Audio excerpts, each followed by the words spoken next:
pursuant to the House Order of January 25th, 2021. Proceedings will be available via the House of Commons website. The webcast will always show the person speaking rather than the entirety of the committee. The committee will now proceed to consideration of matters related to committee business. I will remind members that we are in public, not in camera. I see we have a speakers list already. I recognize Mr. Vaughan. Sure, and hopefully to move forward collegially, I'm going to move that we defer consideration of Mr. Turnbull's motion, and I will cede the floor to MP Falk to consider her motion to have a study on seniors as currently configured.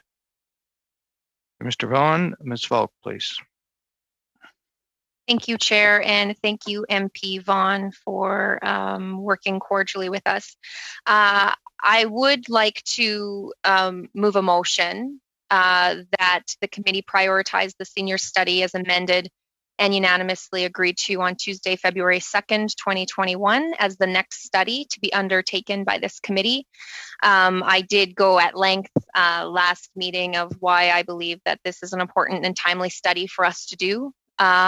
Seniors, again, built this country, and we definitely have the opportunity right now to look at how COVID has affected them and where we could do a better job after the fact, and even where we could do better the next time something like this happens. Thank you, Ms. Falk. The motion is in order. The debate is on the motion. Ms. Chabot. Merci, Monsieur le Président. Thank you, Chair. Well, I'm quite in favor of the motion that we're dealing with now. We have, of course, done a lot of work among ourselves on the 2nd of February last, among ourselves. And we had come to some kind of agreement that after the employment insurance study, we'd do the one on seniors. So the motion by Ms. Falk is in that orientation. And I appreciate quite significantly that we can come to a consensus soon on this issue. Thank you, Mr. Chair. Thank you, Madame Chabot. Any further discussion on the motion? Ms. Falk. Thank you, Chair. If there is agreement for this to be the next study, I would ask if we could maybe start the study next Thursday, just giving time for witnesses to be contacted and giving them enough heads up.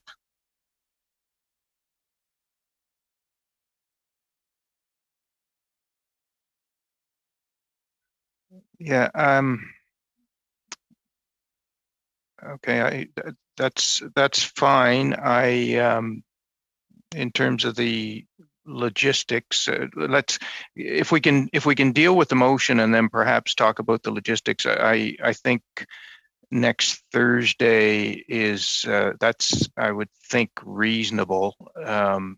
It's going to take it will take time to get the witness lists in, to get them invited, etc. So that sounds fine. Are there any further interventions, any further discussion on the motion? All right, seeing none, is it the will of the committee to adopt the motion by consensus, or do we require a standing vote? Do we have, I believe I see consensus in the room. The motion is adopted. Is there any further committee business? Oh, sorry, with regards to the timing, Madam Clerk, I think Ms. Falk's proposition is eminently reasonable. I think we need to discuss a deadline for the submission of witness lists and the like. Perhaps, yeah. Well, we have a couple of we have some hands up, so let's deal with the other committee business. Then we'll come back to the specifics of the logistics of the next study. So I recognize Ms. Blaney, please. Thank you, Mr. Casey. It's interesting to see you in a different committee today. We spend a lot of time in veterans together. So thank you, everyone, and very pleased to see that a study is happening on the seniors. That's such an important issue, and we know the challenges that seniors have faced. As I am here on behalf of Madame Gazan, I'm just wanting to move the notice to motion that she put forward on May the 4th. And if the chair is willing for this to happen right now, I am happy to move that pursuant to Standing Order 108 Bracket 2, the committee undertake a study on guaranteed livable basic income as a significant and meaningful measure to address the post-pandemic economic recovery, eradicate poverty, strengthen Canada's social safety net, and ensure the respect, dignity, and security of all persons in respect of Canada's domestic and international legal obligations. That this study shall take no less than 3 meetings, and that the committee report its findings and recommendations to the House. And of course, that is the motion, and I would hope to see the study after the senior study. I will leave it to you, Chair. Thank you, Ms. Blaney. The motion is in order. Madame Chabot, s'il vous plaît. Merci. Thanks once more, Mr. Chair. I wasn't quite prepared to address this motion now. I have a few comments that I'd like to make on the order, the sequence of our studies and work. And of course, it's your responsibility, along with the clerk, to make sure that we're well organized and logistically sound and on track for completion by the end of June, we hope. Next Thursday, I think we will have the time to call on briefs and listen to witnesses as well. I hope that between now and the end of the session, we can complete at least one study on which we've spent a lot of time, that of housing for Indigenous people in urban context. Should be on the agenda, and begin the employment insurance reform study, which we have started. I think all this can fit in quite well with this motion that we've just adopted on a study on seniors. And those are my concerns and my comments, Mr. Chair. Thank you. Thank you, Madame Chabot. Mr. Vaughan. So I'll move what I hope is a friendly amendment to support the basic income study coming next after this. And in the space between starting and stopping studies, we also have to accommodate Mr. Viss's request for a final report on RHI, as well as bring CMHC's order and council appointment for the new head of CMHC. We can fit those in as we move to drafting instructions and preparing witnesses, for example, completing the EEI study. So we have 3 other elements of business that we have to sort of fit in between the scheduling of those 2 committees. And as we have over time, we'll fit those in and commit to fitting those in, because those are also outstanding motions. So the amendment would be to order the basic income study next after the senior study, and in between where the schedule permits, to fulfill our requirements to bring the head of CMHC in for the order and council appointment, to as well bring the Rapid Housing Initiative report forward and have officials be here to answer questions. And then I agree we also have to complete the EI study as well as the EARN study. And I would propose that motion, and then to explain that once we do that, we can actually go move a separate motion to go into count to the camera to finish the EARN study, which really only has one recommendation to wordsmith, and we can do that this afternoon, and hopefully get the EARN study finished, and then set up ourselves Thursday to finish the EI report, or I will also endeavor to see if we can get the ministers, seniors, and officials here to kickstart the seniors report even sooner, to free up time later in the schedule for those other challenges we have. So the motion would be an amendment to Ms. Blaney's motion to adopt her study as the second, to commit to making the CMHC request and the RHI report part of the schedule as the committee and officials become available, and then we'll deal with the motion later to finalize the EARN report. There's a lot there. Ms. So Blaney, do you consider that to be friendly?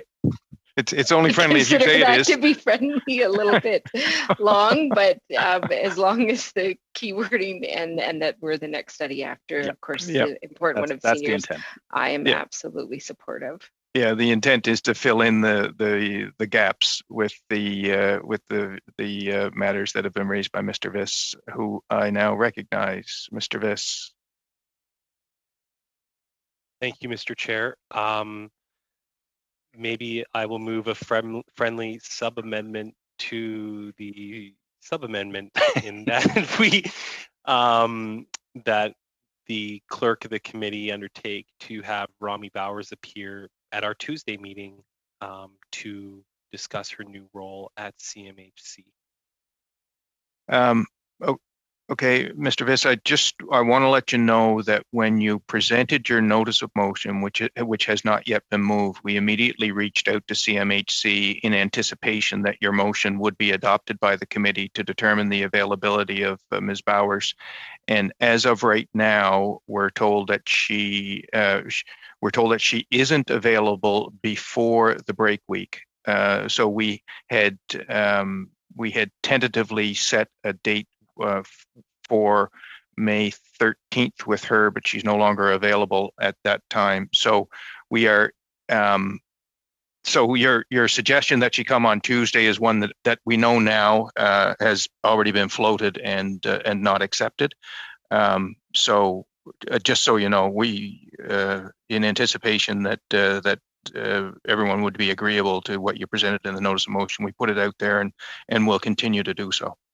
We'll continue to attempt to fix a date on the expectation that your motion will pass.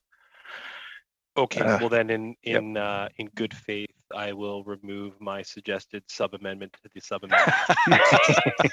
My and I goodness. will note that that is a nice picture from British Columbia there near Revelstoke, BC.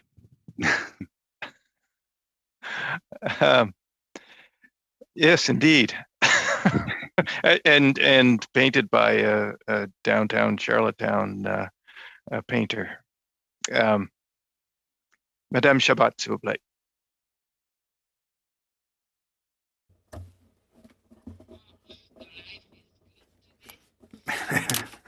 Life is good today.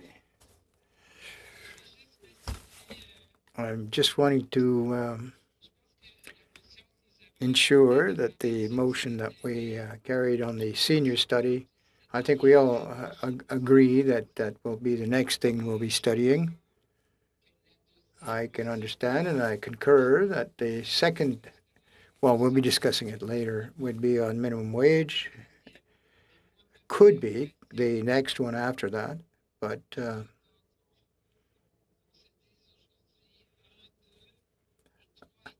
I hope that we're not going to say 3 and 4 are going to be Indigenous housing and then reform. So we should be dealing with the Indigenous housing and then the employment. Now, in the context of all the work that we do have, if we accept another motion, another study, we must finish at least 2 of these reports. The 2 reports that we have, in fact, prepared and which are almost ready to complete. So I'm just making sure that the sequence is going to be correct. We must try to respect the work that we've done. We don't want to lose any of it. And if we try to do everything by the end of June, we might succeed, but we must have Ms. Falk 6 meetings, and I'm concerned that we might miss the deadlines. And after that, we should look at the minimum wage. I do believe that we're all on the same frequency, Madam Chabot. I certainly hope, but I'm fairly confident that we will complete the housing work today, and the draft of the employment insurance study will be before the committee in very short order. So we are absolutely on the same frequency there. Thank you.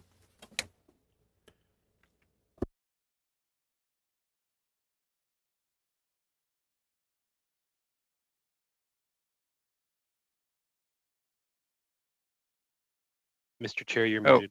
Sorry. Are there any further interventions on the motion? Madame Chabot, est-ce que vous avez un autre? Madame Chabot, do you have any other comment or intervention? We're good? Thank you. Seeing none, are we ready for the question? You've heard the motion of Ms. Blaney and the friendly amendment from Mr. Vaughn. Are we in agreement to pass this by consensus? Madame Chabot. Oui, je m'excuse. Yes, I'm sorry. The icon is going up and down, up and down. The hand is, well, anyway, that was an error. But if I have the floor, I'll be perfectly transparent, Mr. Chairman. I would not oppose the minimum income study. I'm sure you understand my perspective. The NDP, it's a constant issue with us, and I want to be absolutely clear.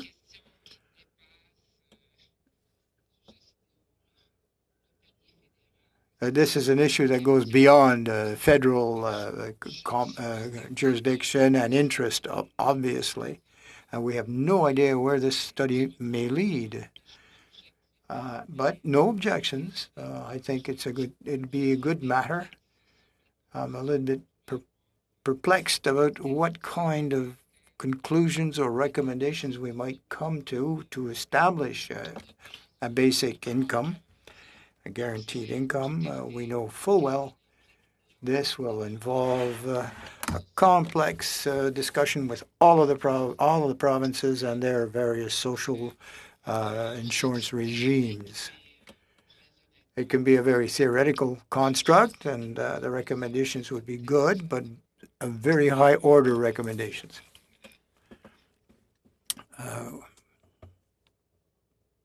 Would you like a recorded vote, Madame Chabot? Yes, please.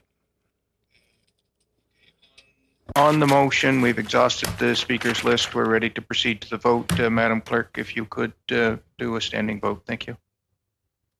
And the question is on the amendment first? The amendment was friendly, so we can proceed with the motion as amended. Therefore, the question is on the motion. Mr. Yep, Dong. that's right. Yes. Mr. Long. Yes. Mr. Turnbull. Yes. Mr. Vaughn. Yes. Mrs. Young. Yes. Ms. Dancho. Abstain. Can you repeat that? I abstain. Ms. Falk. Abstain. Mr. Tucker. I abstain as well. Mr. Viss. Abstain. Madame Chabot. Je m'abstiens. Ms. Blaney. Yes. 6 yeas, 0 nays. I declare the motion adopted. Is there any further, are there any further motions, any further business? We do need to talk about the logistics of the senior study. I recognize Mr. Viss. Thank you, Mr. Chair. I think I should move my motion as we previously discussed. So I would like to move in respect to the motion I tabled on Friday, April 9th, 2021, that pursuant to the order of reference of March 26, 2021, and standing orders 110 and 111, the committee call Rami Bowers, appointee for president of the Canada Mortgage and Housing Corporation, to appear for no less than one meeting in advance of May 31st, 2021. Thank you, Mr. Viss. The motion is in order. Is there any discussion? Mr. Vaughn.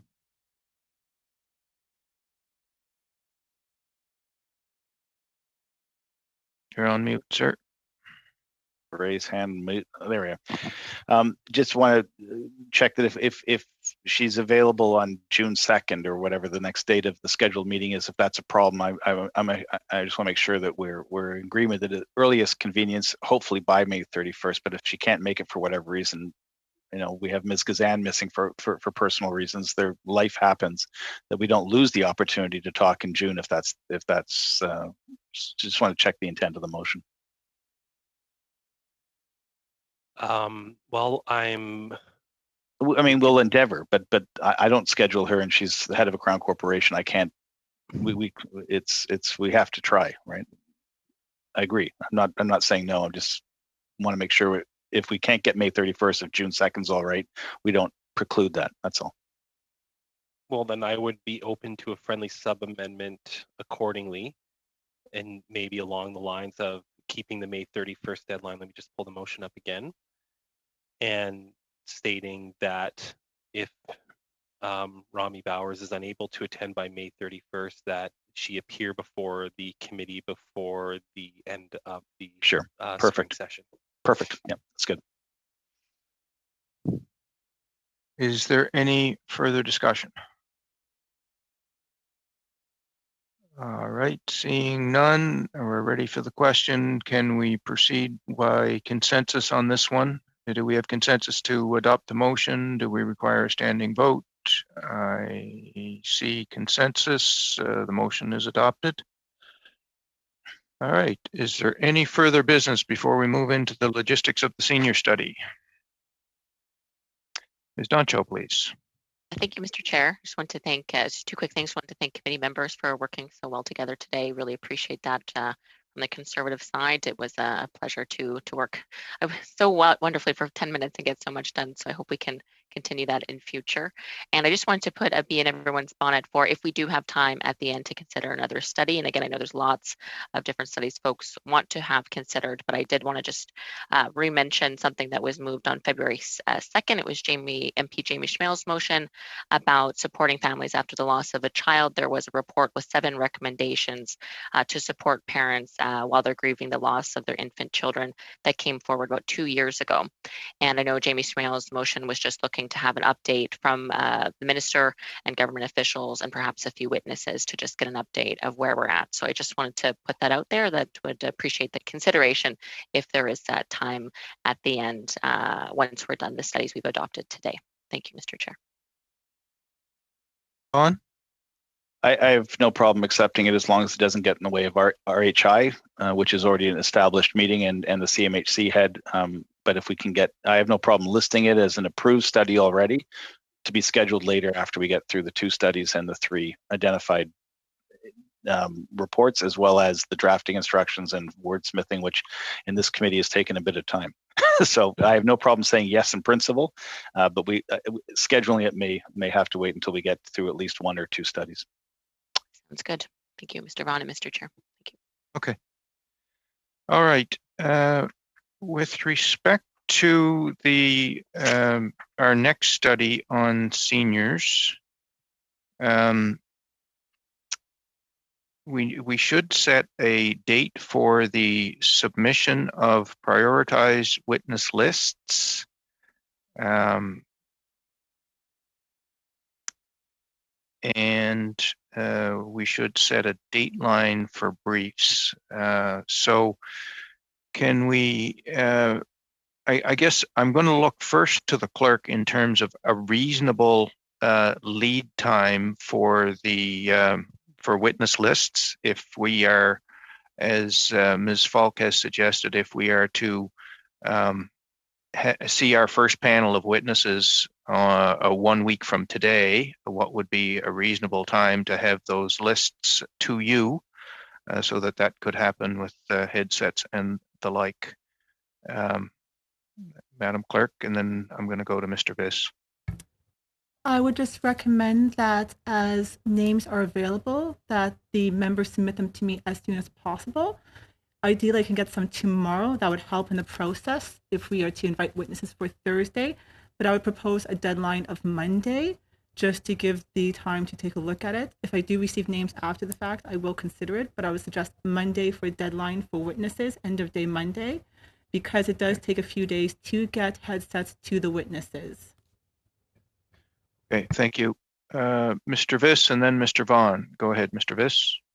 Thank you, Mr. Chair. I'd just like to make a friendly suggestion to the clerk and analyst that a press release be issued in reference to our adopted motion and commencement of the senior study.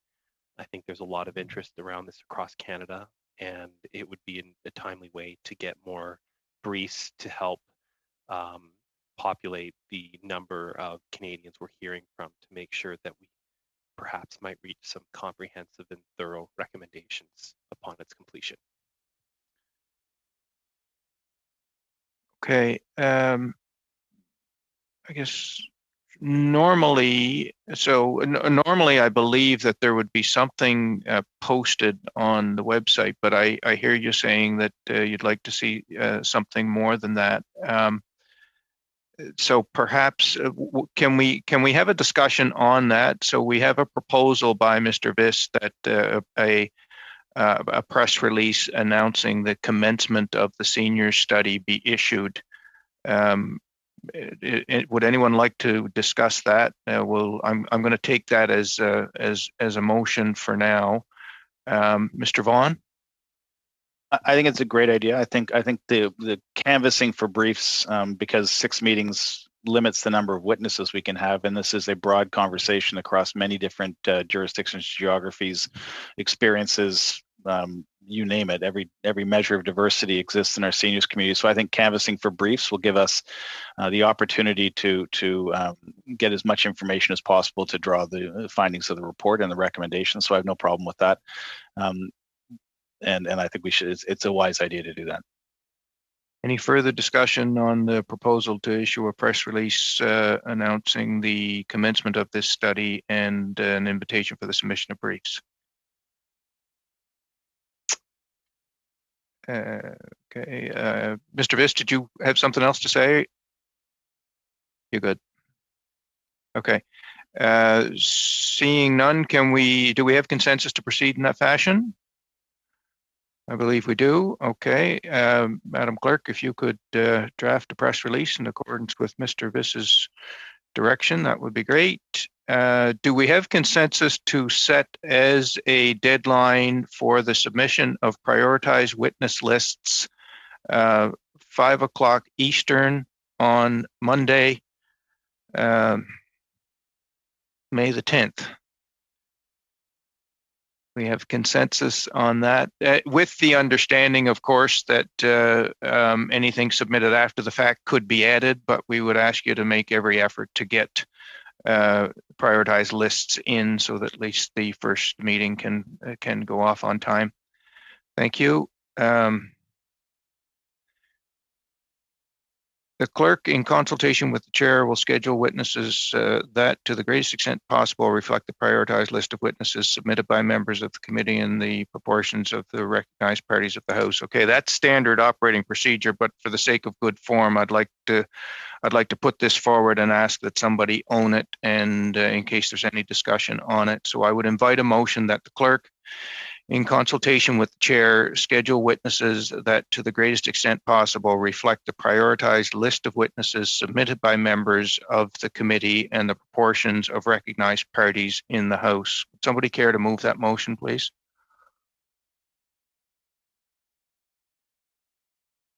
I'll move that motion, and Thank you.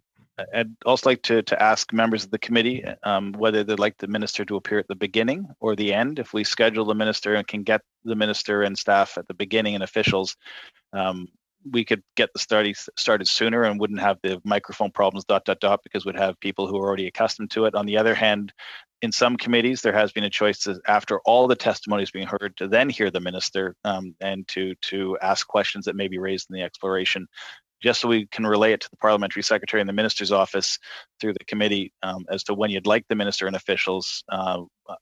It's a question of where the committee stands on that. So I would say first that the motion specifically calls for the Minister of Seniors and departmental officials to appear for 1 hour each, but it does not specify whether they should come at the beginning or the end. So 2 questions for discussion, colleagues. Can we adopt the standard procedure with respect to witness schedule and prioritization, and your thoughts with respect to the timing of the appearance of the minister and officials? Ms. Falk. Thank you, Chair, and thank you, MP Vaughn. I think that, well, for me, my opinion would be at some point in duration of the study. I think MP Vaughn did bring up a good point that if the minister and officials can come even near the beginning, that also gives a little bit of a buffer there for the clerk when it comes to witnesses, and that whole microphone kerfuffle that we seem to get to enjoy quite often. Chabot, s'il vous plaît.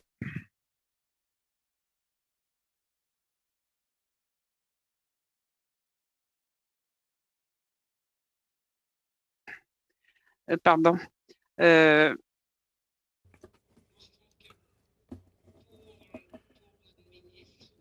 Well, in order for a minister, it might be interesting to have them appear towards the end of the study rather than up front.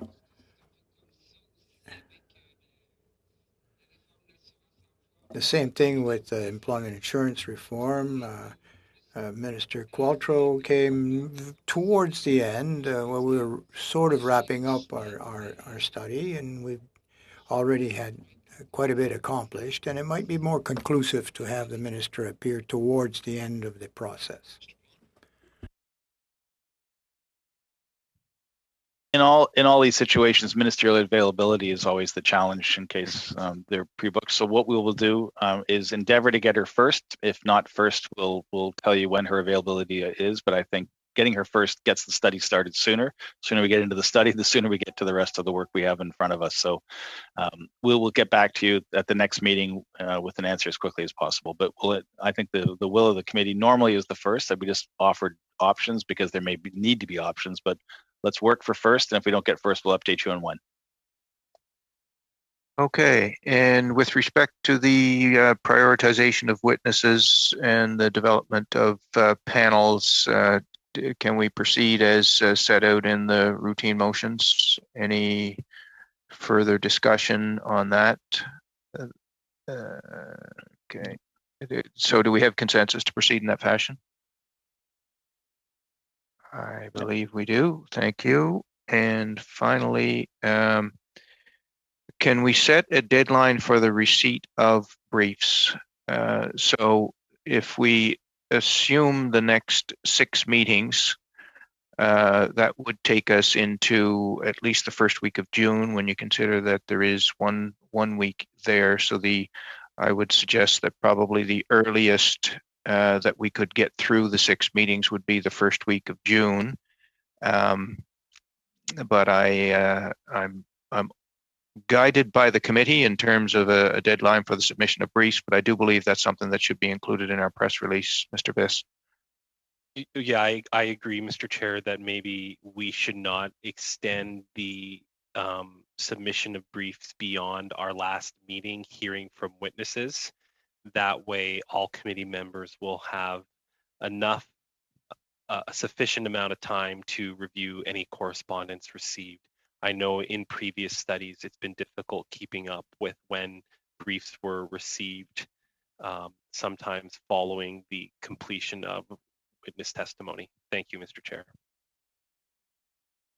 So if we begin the study on the 13th of May, and if we count 6 meetings from there, that takes us to the 3rd of June. That would be that assumes no interruptions. That would be the quickest we could do it. So I guess I would propose an end date of June the 2nd for the submission of briefs. Any discussion on that? Very well. 5 o'clock Eastern on the 2nd of June as the deadline for submission of briefs. Ms. Doncho, go ahead. My apologies, put it up late. I'm just counting. We don't have committee meetings during a break week? correct? Well, I'm in the hands of the committee, but unless the Normally. committee wishes that to happen, normally we would not. Okay, so if there's But six. that said, I'm not opposed to it if that's the will of the committee. Okay, perhaps that's a discussion we could have. I just wanted to make sure if we're not counting that week that it was actually it's the 13th, the 25th, 27th, the 1st, and the 3rd, and then it would be the following week, the 8th of June, I think would be, unless I'm incorrect, but I just want to make sure. It might be the 8th, might be the last day. It's just a couple days difference, but I just want to make sure I wasn't off on my count there. If we start next Thursday, skip a week, and there's 6. You are correct. So should we change the 3rd to the 7th? I think that would be prudent. Yep. Okay. Thank you, Chair. Okay, so we're good for the 7th. All right. We have consensus on that point. Is there any further business to come before the meeting in public? Because if not, I'm going to propose that we suspend and move in camera for consideration of the urban, rural, and northern Indigenous housing study. Any further business for the public portion of the meeting? Seeing none, the meeting stands suspended. I would encourage you to log off and to log back in with the link that you've been provided for the in-camera portion of the meeting. Thank you very much, colleagues. We'll see you a huis clos.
Thank you.